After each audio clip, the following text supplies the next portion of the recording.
ओम नमः शिवाय, जय महाकाल। आप सबको पता है कि 19 मई को वट सावित्री व्रत का बहुत ही विशेष दिन है। विशेष ये इसलिए है क्योंकि इसी दिन अमावस्या पड़ रही है, जो कि इस दिन को बहुत खास बनाती है। इस पूरी वीडियो में हम लोग 4 सबसे प्यारे उपाय की बात करेंगे, जो कि आपको अमावस्या के दिन ज़रूर करने चाहिए। पूज्य गुरु जी की कथा से सुन के बहुत अच्छे से आपको बताऊँगा, ठीक है। इन लोग पहले उपाय की बात करेंगे, जो कि आपको लौंग और चावल से करने होंगे। दूसरा उपाय बस आपको एक दीपक जला के करना होगा। तीसरा उपाय काले तिल से करना है और चौथा उपाय गुड़ की कुछ डलियों को लेकर के करना होगा, ठीक है। बहुत विस्तार से बताऊंगा, सिर्फ आप सुनते जाएं, समझने की कोशिश करिएगा। सबसे पहले उपाय की हम लोग बात करते हैं लौंग और चावल का, है ना। देखो, सबसे पहले समझेंगे इसके फायदे क्या हैं, बेनिफिट क्या है। इसका एक फायदा है कि आपके परिवार में हमेशा सुख शांति बनी रहेगी। ये कोई मनोकामना के लिए नहीं है, कोई धन संपदा के लिए नहीं है, कोई कुछ के लिए नहीं है। बस सिर्फ ये उपाय आपके परिवार के लिए है कि आपके परिवार में हमेशा खुशियां बनी रहेंगी, है ना। देखो, स्क्रीन पर आपको एक दीपक दिख रहा होगा। कुछ अजीब सा दीपक नहीं लग रहा है? देखो, इस दीपक को बोलते हैं कुबेर निरंजन दीपक। कौन सा है? कुबेर निरंजन। नाम से तो आपको लग रहा होगा कुबेर नाम का दीपक है, तो इसका मतलब धन संपदा के लिए। धन के लिए तो है ही है। आपका परिवार खुश रहेगा तो धन तो आएगा ही आएगा घर में, है ना। जब परिवार ही उदास है तो फिर धन आ भी जाए तो क्या ही फायदा है उस धन का, है ना। समझ रहे हो ना। चलो, अब देखो, आपको क्या करना होगा, इसी तरीके से एक कुबेर निरंजन दीपक लेना है। पहचान समझो, इस दीपक में ऐसे बड़ी सी डंडी होती है। बहुत जगह तो अलग अलग होता है, बट जो एक माना जाता है कि ये एक बड़ी सी डंडी होती है पकड़ने के लिए। और इसका जो मुख होता है ना, एक चोंच आगे निकली होती है। देखो कैसे निकली है ना, चोंच आगे इस तरीके से, इसी तरीके से चोंच निकलती है। अब देखो क्या करेंगे, जब भी आप कुबेर निरंजन दीपक को लगाना हो, आप किसी भी दिन होता है कि आप हमेशा नहीं लगा सकते, किसी भी विशेष दिन लगाना होता है ना। ऐसा नहीं कि आप किसी भी दिन लगा दिए। जैसे आप सोमवार को लगा दो, विशेष दिन है, बिल्कुल विशेष दिन है, महादेव का दिन है। आप प्रदोष का लगा दो, शिवरात्रि लगा दो, अमावस्या लगा दो, एकादशी लगा दो, किसी विशेष दिन लगाया जाता है। इसमें आपकी इच्छा हो तो घी डाल दो, इसमें आपकी इच्छा हो तो तेल डाल दो, ठीक है। जो भी आपकी इच्छा हो डाल दो, जो भी आपके घर में हो।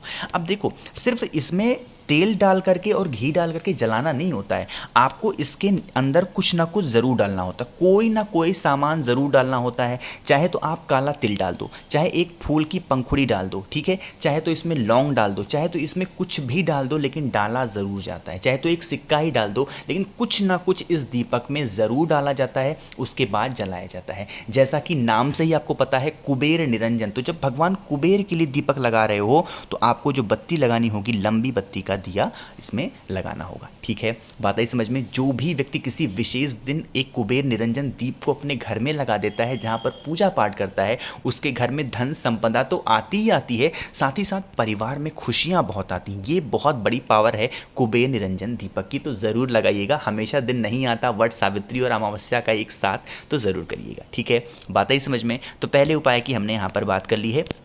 आगे बढ़ते हैं इस पूरी वीडियो में दूसरे उपाय की, जो कि आपको दीपक से करना होगा, है ना। आप सबको पता है कि जो अमावस्या का दिन है वो कल ही है, लेकिन जो अमावस्या का दिन होता है किसके लिए होता है, क्या आपको पता है? देखो, जो अमावस्या का दिन होता है ना, वो हमारे पितृ के लिए होता है। पितरों को खुश करने के लिए दिन बना है, वो है अमावस्या, है ना।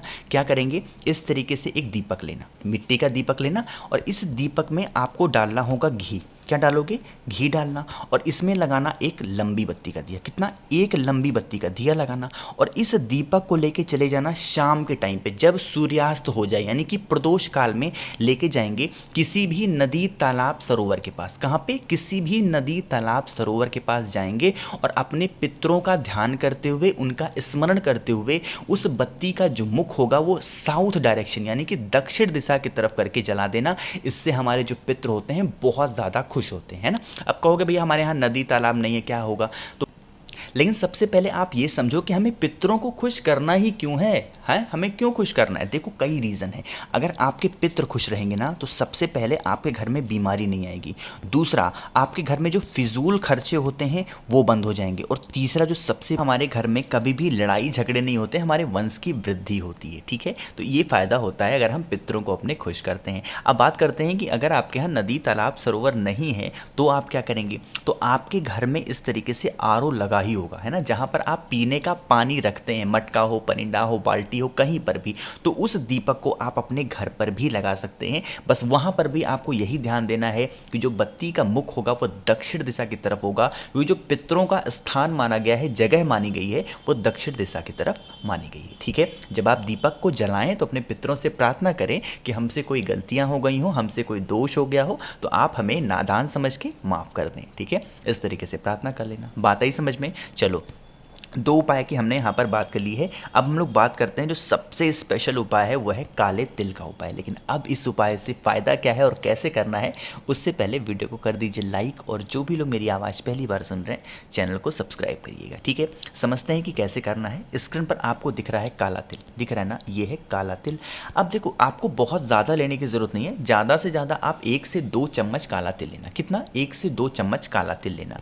अब इस काले तिल को क्या करेंगे, आपको सबसे पहले तांबे के लोटे में डालना होगा जल, और इसी जल में जो आपने 2, 4, 5 चम्मच जितने भी लिए हैं काले तिल को, वो इसमें डाल देना। ठीक है, समझ रहे हो? डाल देना, और उसके बाद इसको रख देना। इस कलश को जहाँ पर भी आपके घर में आरओ लगा हुआ हो, या फिर पीने का पानी जहाँ पर आप रखते हो, मटका, परिंदा, उसी के पास ढक करके रख देना है। अमावस्या से 1 दिन पहले रखना है। जैसे आज इस उपाय को आप सुन रहे हो तो शाम के टाइम पे, रात में जब सोने जाना तो ढक करके रख देना। ठीक है, रखा रहने देना। और उसके बाद जब आप सुबह सो करके उठें, नहाएं, स्नान करें, उसके बाद क्या करेंगे, इस कलश को उठाएंगे और लेके चले जाएंगे किसी भी पेड़। अब वो किसी भी पेड़, कोई 3 पेड़ हो सकता है, चाहे तो उसका जल आपको अपने पितरों का स्मरण करते हुए बेल पेड़ की जड़ में डालना होगा। बेल पेड़ नहीं है आपके घर के आसपास तो वट वृक्ष का पेड़ है तो उसके नीचे डाल सकते हैं। तीसरा, अगर वट वृक्ष भी नहीं है तो आपके घर के आसपास कहीं पीपल का पेड़ हो तो वहां पर डाल सकते हैं। तीनों पेड़ों में से किसी भी एक पेड़ के नीचे उसका जल आप डाल देना। जब आप डालें तो अपने पितरों का स्मरण करें, पितरों का ध्यान करें। जो भी व्यक्ति काले तिल का जल इन 3 पेड़ों में से किसी भी एक पेड़ के नीचे अमावस्या के दिन डाल देता है, उसकी जो भी विशेष होती हैं, जो भी मनोकामनाएं होती हैं, पितृ बहुत जल्दी पूरी करते हैं और उनसे हमेशा खुश रहते हैं। फिर से आपको याद दिला दूं, अगर आपने अपने पितरों को खुश कर दिया तो फिर आपको कुछ भी, कोई लाइफ में कोई दिक्कत आने वाली ही नहीं है। चाहे बीमारी को लेकर हो, धन संपदा, व्यापार, नौकरी, कुछ भी हो, सारे काम आपके सफल होंगे, है ना। लेकिन अगर आपके पितर ही नाराज़ हैं आपसे, आपके पितर ही आपसे खुश नहीं है, तो आपके लाइफ में छोटी मोटी समस्याएं हमेशा आती रहेंगी। खासकर लड़ाइयाँ आपके घर में बहुत होंगी अगर पितर आपसे उदास है, नाराज है तो। ठीक है, इस चीज़ का ध्यान रखना। तो 3 उपाय की हमने यहाँ पर बात की है जो कि बहुत ज़्यादा आसान थे, है ना। चलो आगे बढ़ते हैं चौथे उपाय की तरफ, जो कि आपको गुड़ से करना होगा। फिर से आपको एक छोटी सी बात याद दिला दूं कि कोई ज़रूरी नहीं है आप सभी को कि 4 के चारों उपाय करें। आप अपने अकॉर्डिंग जो भी उपाय आपके सूटेबल हो, आपको ठीक बैठ जाता हो, आप आसानी से कर सकते हैं, वही उपाय को करिएगा। ठीक है, चलो अब चौथा उपाय को करने का बहुत बड़ा नियम है। थोड़ा सा नियम को समझेंगे। वैसे तो कई बार बता चुका हूँ इस उपाय को, लेकिन आपको करना ज़रूर है क्योंकि कल है शुक्रवार का दिन, साथ ही साथ अमावस्या है, साथ ही साथ वट सावित्री व्रत है। तो इस उपाय को करिएगा। अब सबसे पहले फ़ायदा समझो। इसको करने का एक फ़ायदा है, वह है बीमारी। ठीक है, और बीमारी में भी अगर आपकी बॉडी में कहीं पर भी दर्द होता है, सर दर्द हो, कमर दर्द हो, कहीं पर भी हो, इस उपाय को करिएगा। ठीक है, स्क्रीन पर आपको दिख रहा होगा क्या, गुड़ के बहुत सारे टुकड़े, है ना।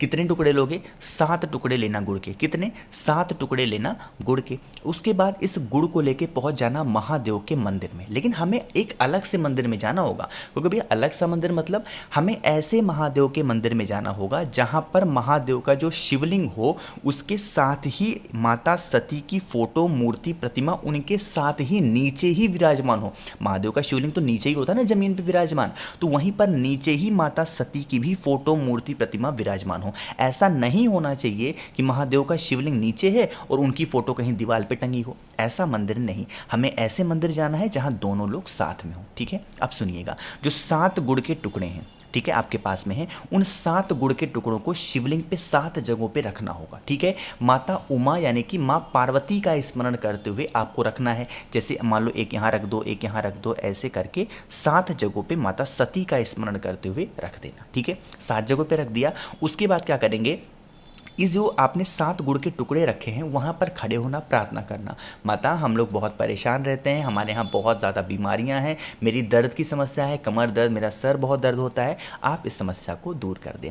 जब आप इन 7 गुड़ की डलियों को उठाएंगे तो फिर से आपको माता सती और भोले शंकर का स्मरण करते हुए इनसे इस गुड़ को औषधि के तौर पे मांग लेना। क्या कहना कि मैं इन गुड़ के टुकड़ों को औषधि के तौर पे उठा रही हूँ या उठा रहा हूँ, आप इसको अमृत कर देना, औषधि कर देना। ठीक है, इसको लेके आप चले जाना अपने घर। जैसे इस उपाय को कब किया आपने, शुक्रवार के दिन, तो अगले दिन से यानी कि शनिवार के दिन से आपको स्टार्ट करना है और लगातार 7 दिनों तक एक एक गुड़ की डली को अपने घर के दरवाजे के चौखट पर खड़े होकर के धूमावती माता, कौन सी माता, धूमावती माता का नाम लेकर के खा करके और पानी पी लेना। कोई ज़रूर नहीं कि आप सुबह उठें, स्नान करें, उसके बाद खाएं, नहीं, जब भी आप सुबह उठें ब्रश करें, उसके बाद एक गुड़ की डली उठाएं, अपनी चौखट पे जाके खड़े हों, धूमावती माता का नाम लें और उसको चबा चबा करके खाएं और एक गिलास पानी पी लें, बस। और आपको कुछ नहीं करना है, 7 दिन करके देख लीजिएगा, जो भी दर्द की समस्या होगी, जो भी बीमारियां होंगी, धीरे धीरे करके ख़त्म ज़रूर होंगी, है ना।